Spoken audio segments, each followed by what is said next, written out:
we know that anywhere when a conflict breaks out, the two powers or the two global dominant powers right now, America and China, they often have some kind of remark, and the latest we know is that of a ceasefire. But it is not so common for a war to break out in such a peaceful nation, a nation that attracts tourism and of course has immense trade in the South China Sea. What is your take on the matter? Thank you very much. Thank you for calling me for these discussions. Look, if you see something on the right on a very microscopic, you can see small thing on a very bigger way. Yes. But if you see in the telescopic way, you can see this something very far away where you can look into that. As the Major Nasir was telling, how and what justification you can allow a temple to be given to the Cambodia while surroundings belongs to Thailand? Yes. How? So this is the international game. This is the game has been made by the international people, so-called these sympathize or sympathizing to the local people or the believers of this temple. The temple believers belong to the Cambodia, but surrounding these people doesn't believe in this. Like it is something like our Ajmer Sharif. In comparison, we yes. in Bangladesh, we believe that Ajmer is our holy place, and we have all respect for him. But unfortunately, we cannot visit Ajmer without visa. We cannot go the way we feel like. So this is a Muslim heritage, the Muslim place. So this exactly same thing must have happened in the Cambodia, while the temple belongs to the Cambodians, but neighboring people doesn't have any respect or any stake on it. And that is why the Thailand has put all along the borders, they have made it a minefield. So instead of guarding it, keeping every day people are there, it's more expensive than making a minefield. So they made a minefield because the Thailand people doesn't have interest to go towards Cambodia. But they want the Cambodians should not come towards the Thailands, that means towards the temple. So all access towards the temple from the Cambodia is just converted into minefields. That is their defense strategy. And they have done exactly the same thing I would have done. Most definitely. From the Thailand point of view, it's exactly instead of keeping a soldier there with a gun or with an LMG or with the rockets, he has put a mine. He said, don't come, don't cross this line. Instead of making barbed wire, he make a minefields. What's wrong in it? Why you are then banning the mine in the world, manufacturing the mine? Why you are not saying the mine is a contraband items? Then you say, our army is buying mine, everybody is buying mine. Then you can make a trading by mine, but you can't use the mine. What is a funny idea? What is the funny human rights question you are talking? I can manufacture yaba, I can sell yaba, I can distribute yaba, but I cannot consume yaba. See something stupidity. Well, of course. The mine you are manufacturing, all the modern world, those are, I am not manufacturing mine, Bangladesh is not manufacturing mine, not the Thailand manufacturing mine, not the Myanmar, not the Cambodia manufacturing mine. It is manufactured by either USA or the European countries or the China. They are manufacturing, they are selling. Yes. And why they are buying it? Buying to keep it in the warehouse? Of course not. For the utilization. So they have used it. Now our United Nations is talking about the human rights. You cannot make a minefield there. A soldier was died in May 28 to visit the temple. Yes. So he was a Cambodian soldier and he has visited the temple on 20th May 25. Now someone locally, there may be some who says he's a dark lords, he must be bringing drugs here, or he may be the espionage from the Cambodia to check what are the arrangement is there. There may be local problem for him. Of course, it's a way to quell the illegal immigration. That officer was killed. That army was not killed. The officer was killed. What the business officer had to come to the temple, that should be inquired. But United Nations has become, started hue and cry, and with displeased, they are asking Thailand to withdraw the all minefield. Why they are asking them to withdraw the minefield? So that Cambodian can freely come to that temple. The land belongs to the Thai people. Thailand, and you want that they should come a free access. And United Nations is always doing this dual diplomacy and helping, telling somebody be cautious for the thief and asking the thief, go ahead, you are free, you can do it. So United Nations is the main culprit in creating conflict in everywhere, including Bangladesh. They are making same things here in Bangladesh. They are making so-called human rights office in Bangladesh. After 50 years, they have realized that Bangladesh should have an office like the UN office like a human rights. What the hell you are doing for the last 50 years? Why didn't you do it? We've been having a crisis since 2018, Yeah. the Rohingya refugees. So why didn't you do that? Why didn't you, when the refugee was there, why didn't you open a human rights office in Chittagong at that time? In Cox's Bazar. Nobody would object it. But today, so United Nations has created a problem. And today, making the conflict between the two countries, they all are Buddhist. Both are Buddhist. Now you have become, all of a sudden, a prayer has come, your love has come for the Hindu temple. That becomes another issue for another armed This is conflict. the vested interest for all these weapon manufacturers, arms manufacturers. They are shifting the war field from north to east, south to west. They are doing it. Now everybody is now fed up with the Gaza. No more firing can happen. Now it has come to somewhere in the Pakistan. Iran has also been shut down. Now it is going to the Asian countries, like the most peace-loving people of Cambodia and Thailand. Imagine. Thailand is a free country, more or less. Everybody can visit, can do anything. It's open for tourism. And tourism is the main key over there. There is no restriction in the Thailand life. You can even nakedly you can run around. You can do anything you feel like. Nobody asks you questions. No police is asking questions. And many countries has a free visa to Thailand. Same is Cambodia. Cambodia is not a conservative country. It's a very free, fine, peace-loving people. Now these people, United Nations, has created this problem in the name of the temple and in the name of the ICG, International Criminal Justice. Yes. They have given the justice to the Cambodia in 1962. They said this temple belongs to the Cambodia. How? And it is ratified again 2011. So why you have to ratify it again?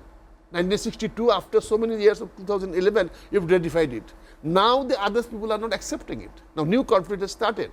After the ratification, people have started opposing it. No, this is Thailand property. Cambodia should not have a right to come. If they want to come, they can come. Like we are Muslims. I cannot visit Kaaba the way I feel like. I have to get a visa. I have to spend money. So my religious right is always curtailed by the state right, country right, government right. So something like this. So I think we are playing. We are trying to make it, the more something happen. Now drone is going, so new technology will go. So somebody will sell drone. The drone manufacturer are happy. They are saying, why to put a mine? Buy drone and decimate the land. Of so course. it is the game of the Western world. Thank you, the United Nations are playing for it. We see at Australia, Prime Minister Anthony Albanese had said that it will not recognize Palestine imminently. The word imminent meaning that he may recognize it in the future. So he's waiting for to see which direction it goes. Aside from this, after he said that, a lot of protests happened in the name of Palestine, recognition of Palestine in Australia, a nation that is regarded as the second colony after UK. It was, of course, a previous colony. My next question would be to Mr. Akhtaruzzama. Of course, we see the hypocrisy of the Western nations. They would rather condemn and say that it is now a moral crisis, and they would definitely say it would challenge the global conscience. This is why they're definitely condemning such an aggression into the Gaza people. However, my question would be, how much are they benefited? People in Gaza are barely benefited, while leaders across various continents use the same damning words that they condemn such a violence, but none such effort is seen at the front lines of this aggression. Sir. So you see, you are talking about the Palestinian state or nation. The entire nation. Palestinian nation doesn't only belongs to Muslims. Palestinian nations belongs to Muslims, Jews and the Christians as Christians. well.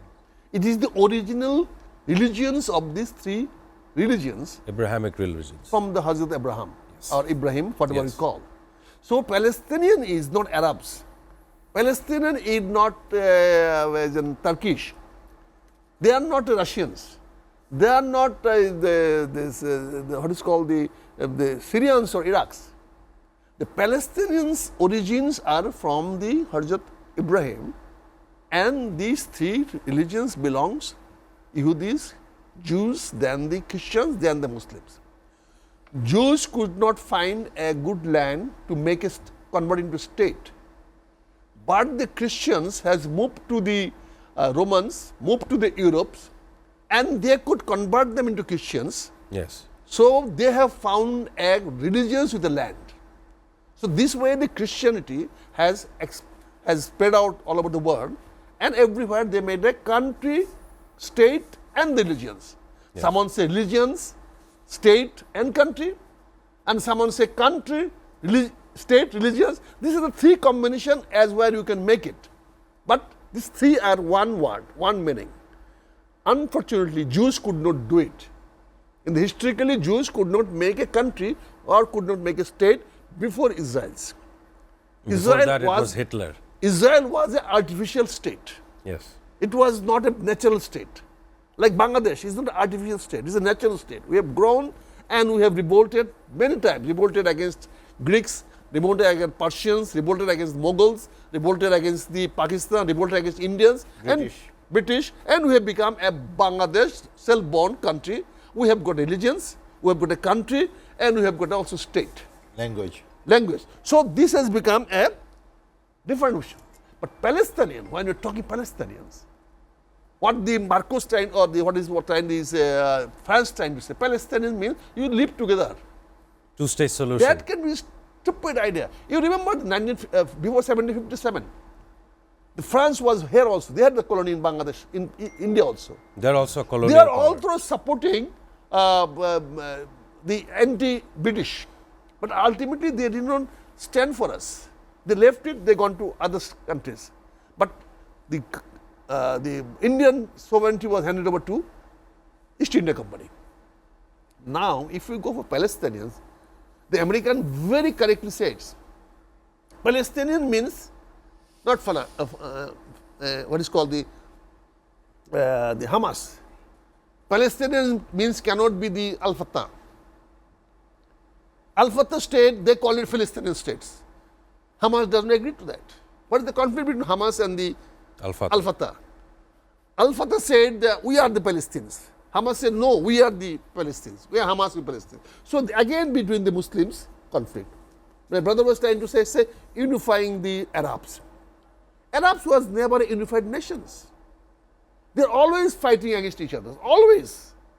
All through from the civilization, if you see this. So that's why Arab was ruled by sometime the Romans, sometime by Persians, sometime by Turkish, sometime by Russians, like the Mongolians. Yes. But Arab was never a singular state. If you see from the history, it was ruled by the Egyptians. Egyptians are pharaohs. Yes. They are neither Arabs, not this. So we Muslim become in Mecca, but we didn't have a state.